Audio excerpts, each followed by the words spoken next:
Bismillahirrahmanirrahim. Assalamualaikum warahmatullahi wabarakatuh. Innal hamdalillah nahmaduhu wa nasta'inuhu wa nastaghfiruh wa na'udzu billahi min shururi anfusina wa min sayyiati a'malina. May yahdihillahu fala mudhillalah wa may yudlilhu fala hadiyalah. Asyhadu an la ilaha illallah wahdahu la syarikalah wa asyhadu anna Muhammadan abduhu wa rasuluhu la nabiyya ba'dah, amma ba'du. Bapak-bapak peserta kajian Jumat pagi, alhamdulillah wa syukurillah, pagi hari ini kita memasuki bulan yang dimuliakan oleh Allah Subhanahu wa taala, yaitu bulan Rajab, hampir memasuki pertengahan. Karena di dalam Al-Quran Allah menyampaikan bahwa dalam satu tahun itu ada 12 bulan. Di antara 12 bulan itu ada 4 bulan yang dimuliakan, yaitu bulan Rajab, Dzulqa'dah, Dzulhijjah, dan Muharram. Jadi kita berpuasa, beribadah di bulan itu, Allah akan memberikan tingkatan pahala yang lebih daripada yang lainnya. Hanya kadang-kadang orang memahaminya, dalam memahami bulan Muharram itu atau bulan yang dimuliakan itu, ada yang menyampaikan puasa di awal bulan Rajab. Hadis yang menunjukkan itu tidak ada. Tapi orang yang melakukan ibadah, amal soleh di bulan yang dimuliakan itu, pahalanya ditingkatkan. Apa gue puasa, apa sedekah, apa yang lainnya, maunya ibadah-ibadah yang soleh itu pahalanya akan ditingkatkan. Baik di bulan Rajab, Apit, Haji, Sura, itu yang bulan dimuliakan. Jadi nanti ada peristiwa yang terjadi di bulan Rajab kaitannya dengan Isra Mi'raj. Sebab sudah saya kirimkan Pak Said, dan kaitannya dengan itu akan saya sampaikan Pak Heri ini, tapi jangan nurut komentari tadi. Padahal nggak kiriman Malik Sahidan itu khusus materi tok, orang-orang yang tahu kirim dia. Berita-berita lainnya orang terkirim kayak. Nah, ini kaitannya dengan Isra Mi'raj, juga tidak ada penjelasan khusus bahwa pada ini harus diperingati. Tapi panjenengan bisa membaca surat Hud ayat 120. Supaya orang tidak gegoh Isra Mi'raj solih apa orang. Nah, ini supaya panjenengan bisa punya dasar. Surat Hud ayat 120.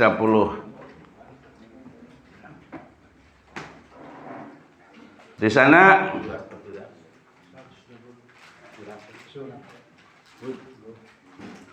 anu mandang ngarep gue, surat Hud mandang dhuwur.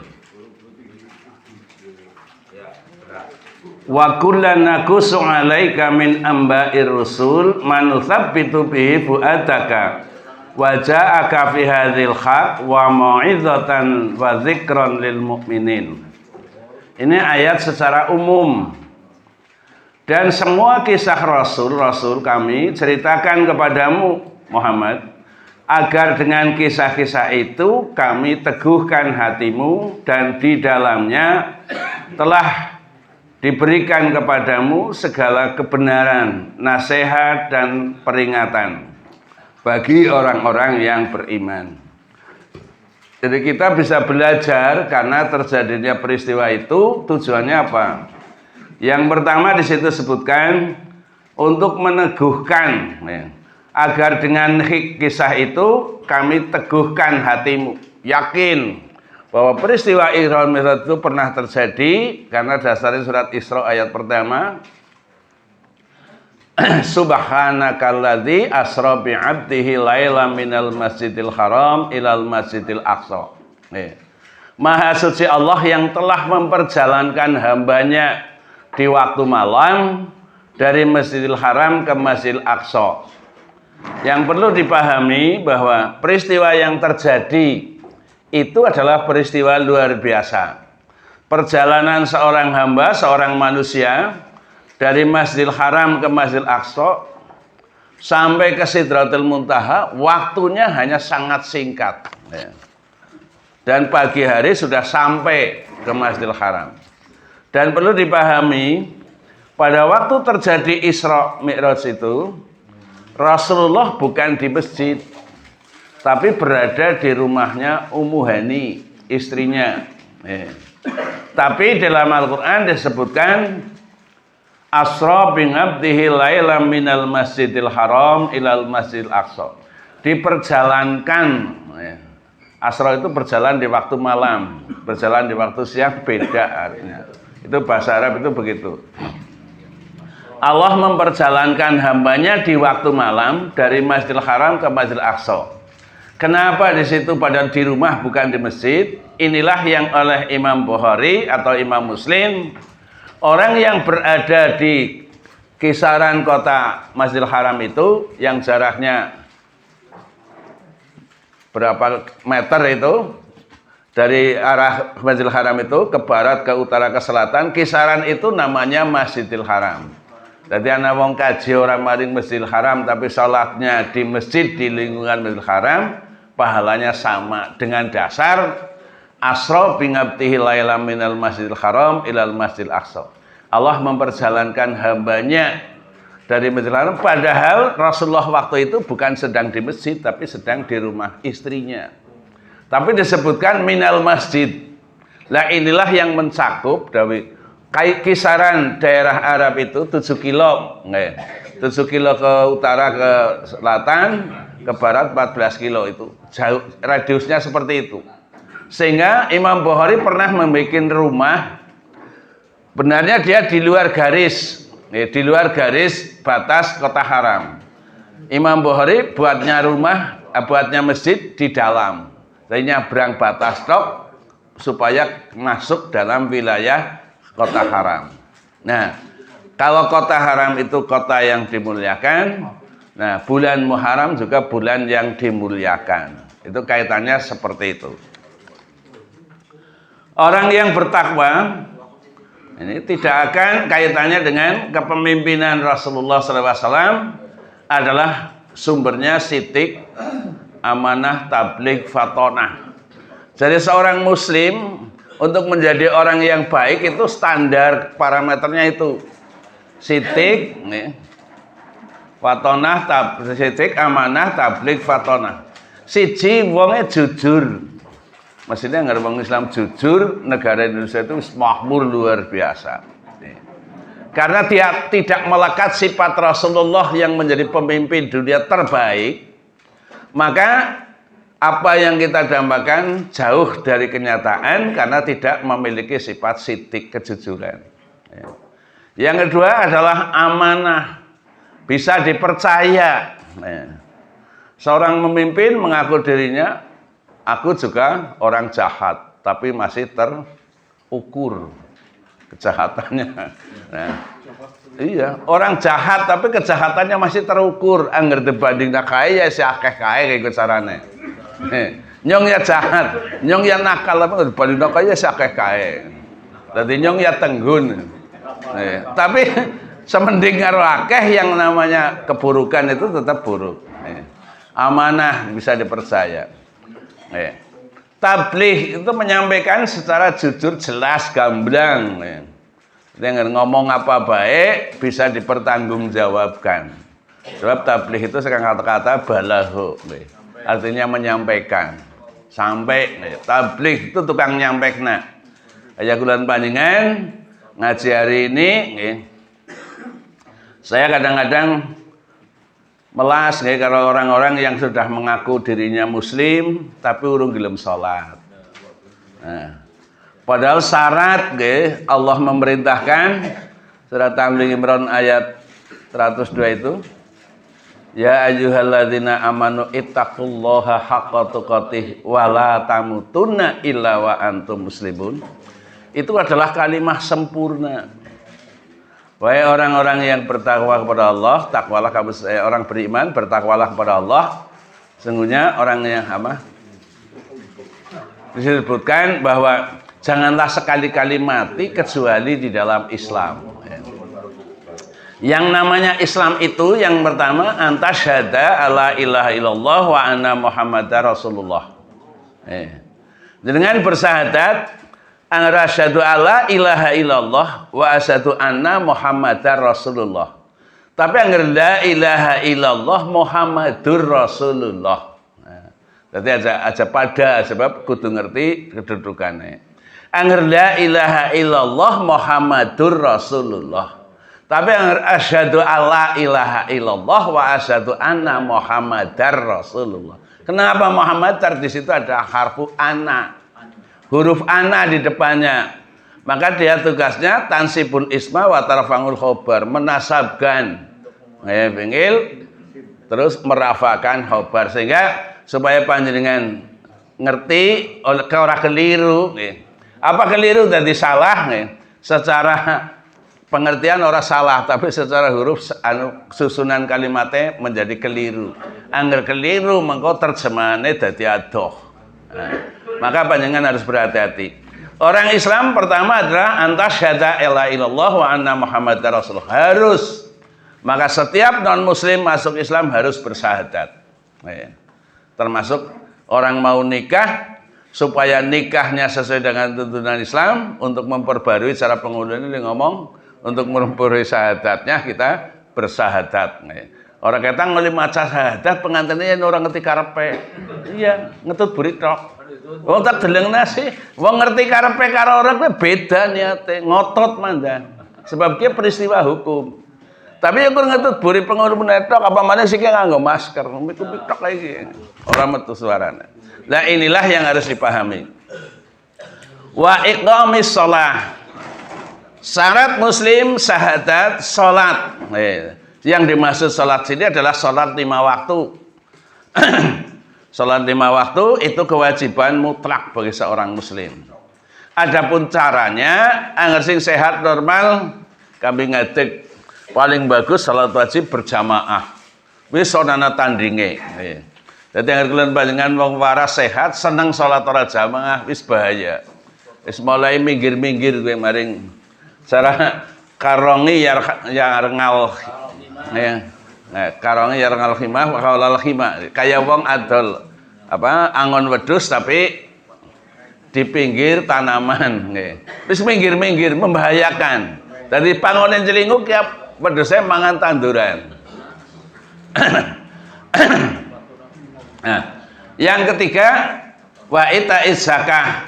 Ini kaitannya dengan kemampuan. Seorang muslim yang mampu maka hukum zakat menjadi wajib baginya. Lah angger sing ora kedue kemampuan apa? Nganggo dasar surat Al-Baqarah ayat 2 wa mimma razaqnahum. Dari apa? Wa mimma itu dari apa?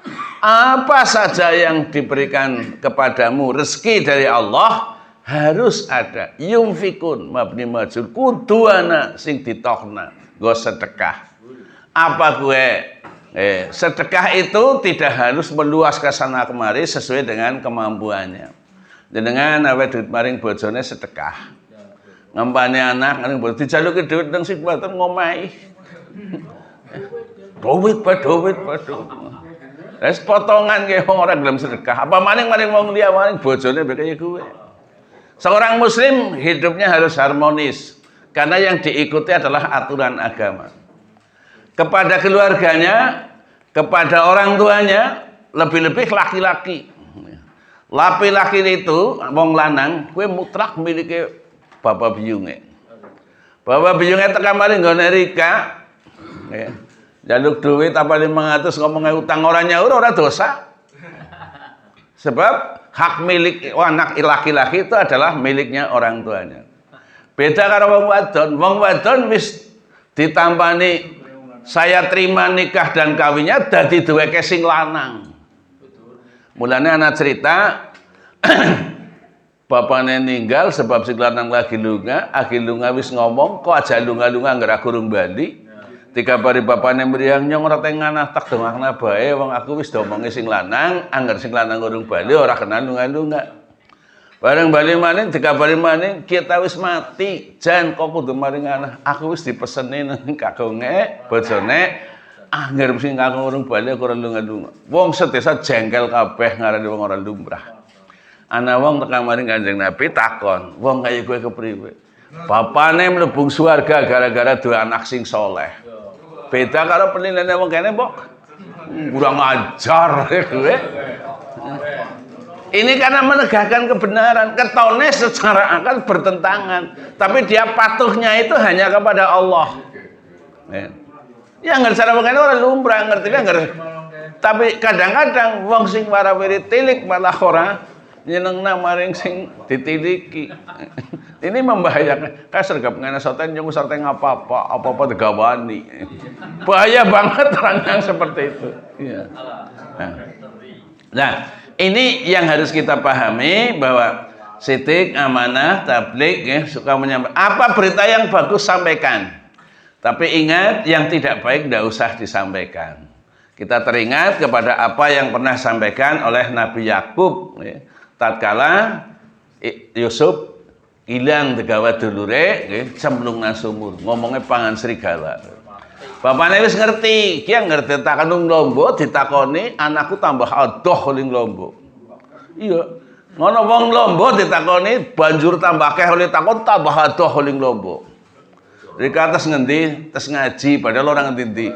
Sing mulang sapa? Piye Pak Lamun? Apa mulangane? Ya anu biasalah iku. Iya. Sebab ana orang ngendi dilatang kok takon batri anu yang ngomong ya biasa. Dan karena medang apa ya pirang-pirang, ngono tambah tuh pengen. Sebab nggak nutupi bohongnya pasti ditutup dengan kebohongan. Ini kenapa sidik, fatonah, tablik harus ditegakkan dalam seorang muslim untuk menghindari kebohongan bertingkat. Lombong. Sidik, amanah, tablik, fatonah, cerdas. Sing jangan wong cerdas, kowe ngerti nggon. Menempatkan sesuatu pada tempatnya. Ngomongi bocah, ngomongi ya aja kebablasan. Bocah kaya nduk kebo. Lah Rika kebo apa? Ya wong anake Rika aku ngomong kaya kowe lah berarti orang sadar dhewek yang ngomong kebo. Nah ini harus bil hikmah wal mau'izatil hasanah. Sebab Allah sudah menyampaikan fabima rahmatin minallahi lintalahum. Dengan rahmat Tuhanmu hendaklah kamu bersifat santun, lemah lembut. Linta itu dari kata lajin, artinya lemes. Lemes santun. Fabima rahmatin minallahi lintalahum. Walau kunta fadzan halidhal qalbi, angger kulan panjenengan bersifat keras dan berhati kasar, lam fadhu min haulik, akan lari, orang akan lari dari kanan kiri. Ora bakal wong kasar, wong pangus, wong ngomongnya ora apik, disenengi wong ora bakal. Pasti dulure utang nyata orang marang ngomong jan yang ora kepenak pisan. Menjauh. Karena sudah sunatullah, Allah sudah memberitahu yang seperti itu. Nah, maka dari itu kita harus menjadi orang yang muslim setelah ditegakkan syahadat, salat, zakat, puasa. Adapun rukunnya ada yang puasa dulu, enggak masalah. Hanya yang wajib itu karena Imam Syafi'i dulu lebih menekankan sing bisa dilakoni wong secara umum gue telu. Syahadat, salat, puasa. Angger zakat karo haji kriterianya adat kaitan dengan kemampuan. Maka orang Indonesia yang namanya rukun Islam mesti pahami syahadat, salat, puasa, zakat baru haji. Mulai angger guru SD nggih, angger nganggo paham Imam Malik karo Imam Syafi'i bisa jawabannya beda. Angger daerah Banten menganah nggih, bocah-bocah diniyah, kowe pelajarannya kayak MTS. Iya. Wong yo angger ngisi anune putune sing nang Banten, wis menterjemahkan susunan itu. Kenapa kita dadi rafaqi, kenapa kita dadi luar biasa. Nggih, sebab apa? Pahamnya sana, nggih pada orang Banten itu seperti itu, paham keagamanya ngotot banget. Di jalan-jalan itu tulisannya Asmaul Husna. Di daerah Pandeglang niku, biasanya Pak Narso ya, karena Pak Sugeng pada. Ana tugu Asmaul Husna. Iya. Jadi tulisannya nama-nama Allah yang 99 itu ditulis di tugu itu. Tugu Asmaul Husna. Lah kota Pandeglang disebut kota 1000 santri. Nah, karena aturan Covid, aturan apa, anggaran Al-Quran karo hadis ngomong iku ora bakal dituku. Sebab pondoknya akeh banget, keyakinannya luar biasa. Sehingga dia yakin benar bahwa ketentuan Allah. Ini yang kaitannya dengan wong nang kene ya ora ana wong kepleprek kenang vaksin terus mesti jenenge wabah kuwi mesti nganggo waktu. Ora bakal terus-menerus. Wabah itu pasti pakai waktu, ada batasan waktunya. Sebab itu hanya ujian dari Allah. Angger wabah kok dlawer banget kuwi wabah-wabahan. Iya. Kemarin saya baru kondangan dari rumahnya Tomo itu. Welore Pak Haji Darmo Bali mampir ngene Tua Karsim. Wong tes operasi mata katarak nembe lagi mandan sehat. Diparani polisi karo tentara kon vaksin. Wong ora gelem, ora apa-apa. Bareng divaksin gigil jan wong ora teng apa-apa. Padahal wong dhewekan gletak nang omah. Ya tekser maring grup tokoh desa. Sebab nyono ngerti ngono ana petugas vaksin. Dian semaur ngebel maring bidan desa karantan gitu kon detiliki. Nah, padahal wis ngerti aturannya, ngger wong sing lagi mangan obat kon aja divaksin nggih. Wong sing esih dalam perawatan dokter 1 minggu itu tidak perlu divaksin. Jadi omong sing nuntut tentara negara polisi ora apa-apa. Lah bareng gletak kaya ana sing takon ora apa-apa. Meneng kabeh. Iya. Tekser nang grup-grup ya. Nah, dilala wingi sore aku rapat orang nyenggol kaitan nang corona teko omongna. Iya. Wong sing corona gletak ora ana wong tilik. Contohnya Pak Darwan. Agitu vaksin pertama sih bisa bertahan sehat, teng mlaku. Kang dul ninggal teng taziah mari ngono. Ya. Bareng vaksin kedua jadwal buruk-keruk tekan sprene, wis kaya guling. Kena wong ora wong tilik-tilik kacang, kisih mikir obat kelira babar blas. Seolah-olah kaya vaksin wedhus but sempek. Jangan ngomong berkasa banget, Masya Allah. Wong nah vaksin itu kan virus ya, dilebokna. Wong sing bisa pertahankan, wong sing kondisi fisiknya lagi mandan sehat.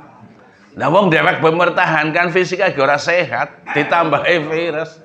Subhanallah. Nah ini yang harus kita pahami.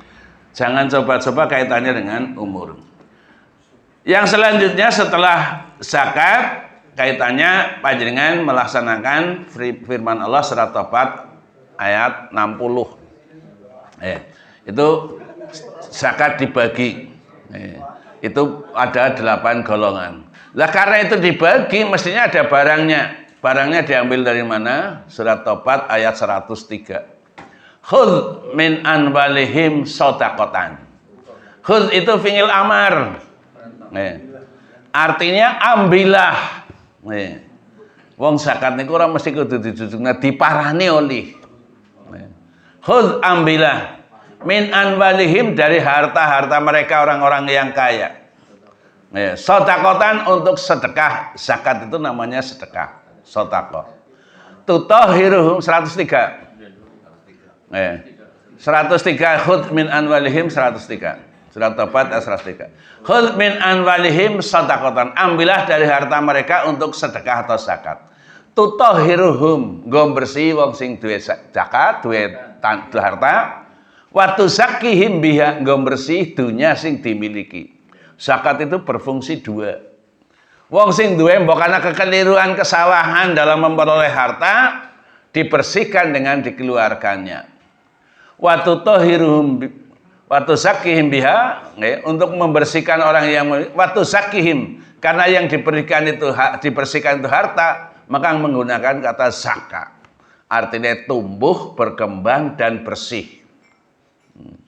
Zakat itu artinya tumbuh, berkembang, bersih. Maka sing duwe dunya dijaga kebersihannya, dunya sing dimiliki dijaga kebersihannya dari hal-hal yang tidak baik. Wasolli alaihim, dongakna maring wong sing tes pada zakat. Sing kon donga sapa? Sing nampani zakat. Wong sing duwe nampani donga. Sebab perintah wasoli salat di situ artinya doa. Ngalaihim kepada mereka yang telah mengeluarkan zakat.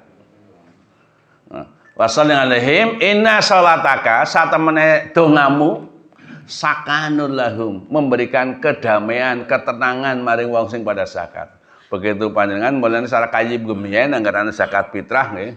Wah kula mitrai anu sekeluarga bapak biyung anake kula papat duite 5.000 tok. Tapi nggegem beras. Jare beras kuwi nggo badal. Asline nggih kula meken berase nggih mitrai keluargane kula. Wong dewek-dewek beda-beda. Yang men agak cilik tangane kayim sih. Jadi sering yang arep badak wis kaya arep barang gawe. Iya, wis kaya warsa kan anak kayim dadi apal. Wis meken kaya nembunge meken nggih mitrae sekeluarga nggih. Itu kayime ndonga. Nggih, mugi-mugi dipitampi dening Gusti Allah. Cara bahasa mriki Allahumma ajrakallahu fima a'taita wa baraka fima abqaita. Semoga Allah memberikan pahala apa yang kau berikan dan memberikan berkah harta yang masih ditinggalkan. Doa itu adalah bukan dari Quran, tapi orang yang diberi itu mengucapkan cara sing terkenal ya jazakumullah bil khair. Mereka dewe apa? Jazakumullah, semoga Allah memberikan balasan kepadamu bil khair yang lebih baik dari apa yang kau berikan. Nah, karena yang diberikan itu zakat, Allahumma ajrakallah, semoga Allah memberikan pahala. Ajrun itu pahala.